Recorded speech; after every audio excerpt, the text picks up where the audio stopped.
Now listen, stop this business of praying your little old heart out and running over here, there, and yonder, standing on your head for some of these people that are doing nothing but playing games with God, you, and themselves. That's why I said the right people are here in this seminar. And I'll tell you some other reasons if I ever get back to it tonight.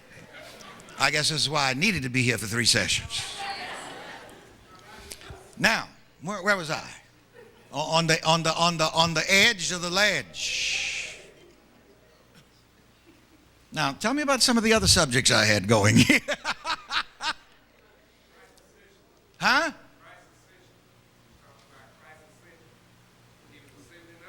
Oh, yes. Let's get him back down here now.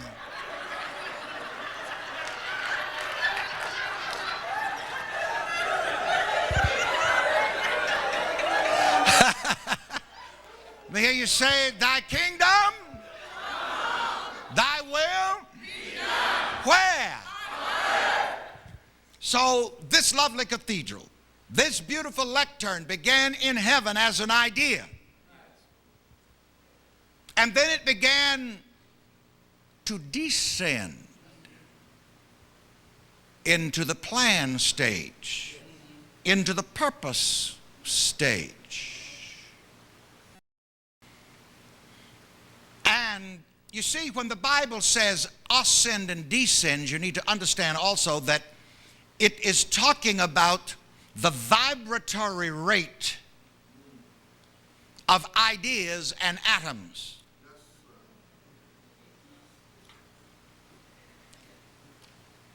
When this lectern reached that number that no man can number,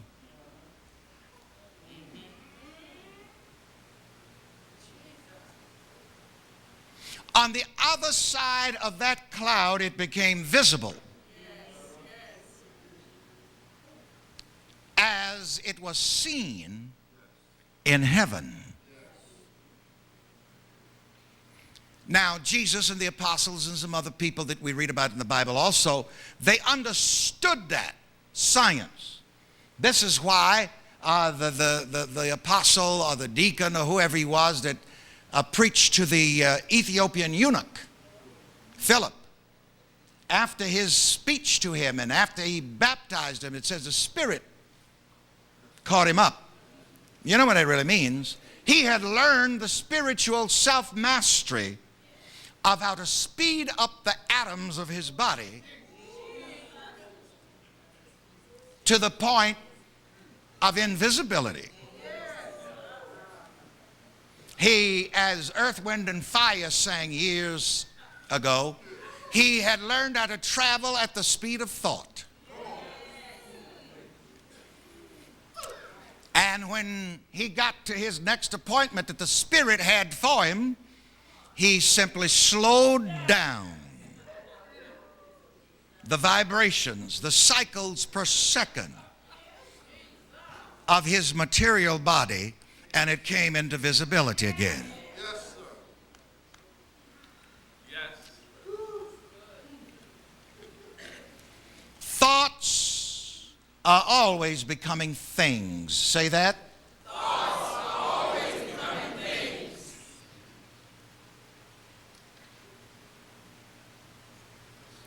The average person does not understand that, but it is pure Bible.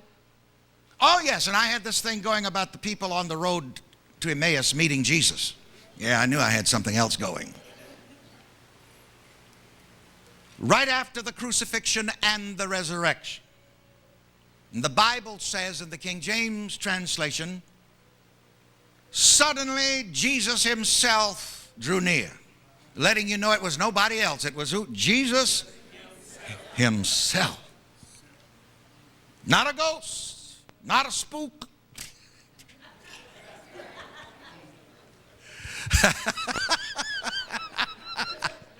But Jesus himself drew near.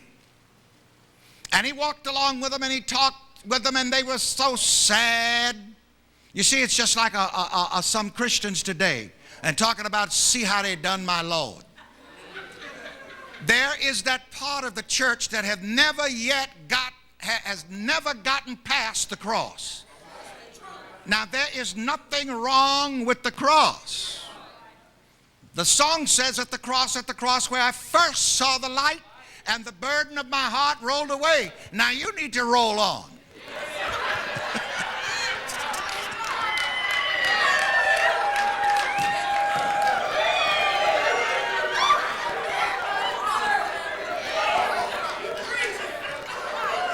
Your burden didn't roll away for you to stay there and mourn.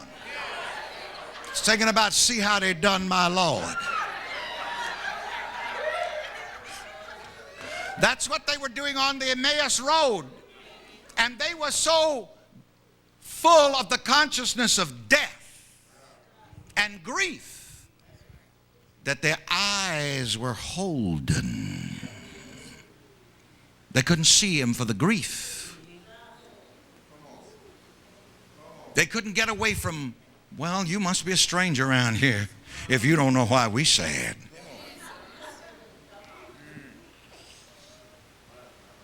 I mean, there was a good man here a few days ago, but they killed him. Said, oh, you must be a stranger. You haven't heard about that. Now, it only goes to show you they did not have the consciousness to see the Christ. And remember, these were some of his disciples too. There are a lot of folks, most of the church can't see Jesus.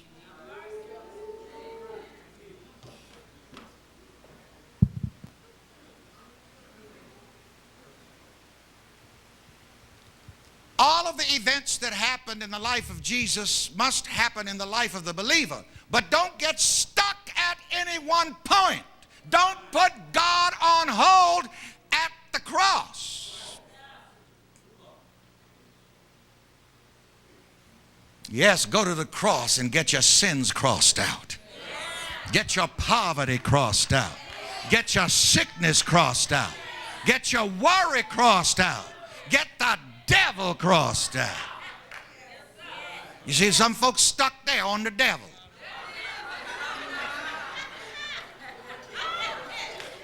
In fact, if the devil ain't bothering them, they're bothering the devil.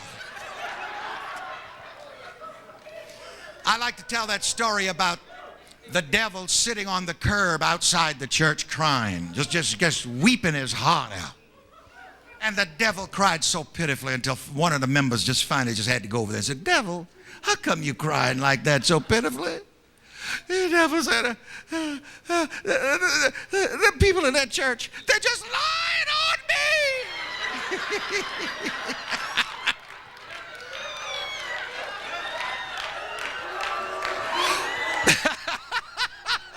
He said, everything bad that happens in that church, those people put it on me.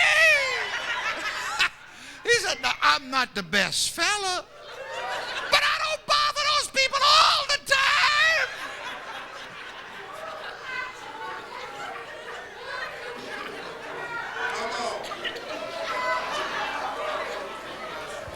I've got a secret for you. You see, the devil can only do to you what you say.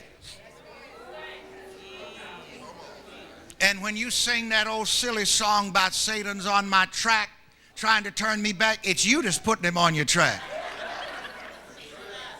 You built the track.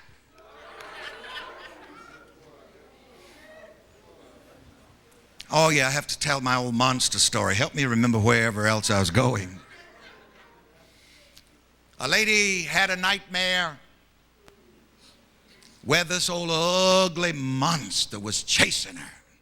Old ugly, stinking humanoid. Inhumanoid. And she was so afraid, and she was just running. And every time she looked back, this demon, this inhumanoid, this monster was gaining on her. Until finally she was getting so tired she had to slow down a little bit. And the monster got close enough behind her she could feel his hot breath on her neck. And finally she just couldn't run another step. She just collapsed on her back and looked up at him, drooling over her. She screamed out to the monster, "What? What? What are you going to do to me?" The monster dropped his claws, and backed up a little and looked puzzled and said, "I don't know, lady, this is your dream."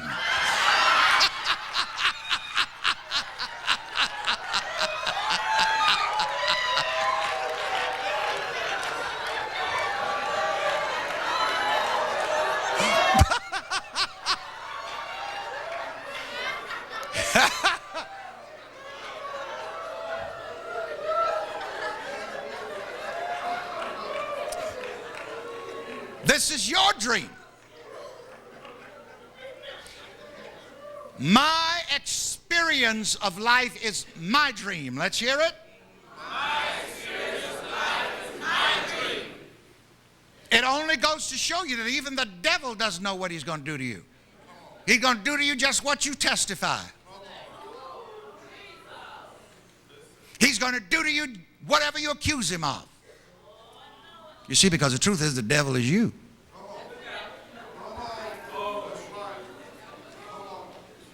In ignorance. Not knowing your own power. You see, what people do is that they put their thoughts and their word out there, and they don't realize their thoughts coming back at them. The monster didn't know what he's going to do to that lady. And the only thing that gave him energy was her fear. That's the only thing that energizes the devil, your fear.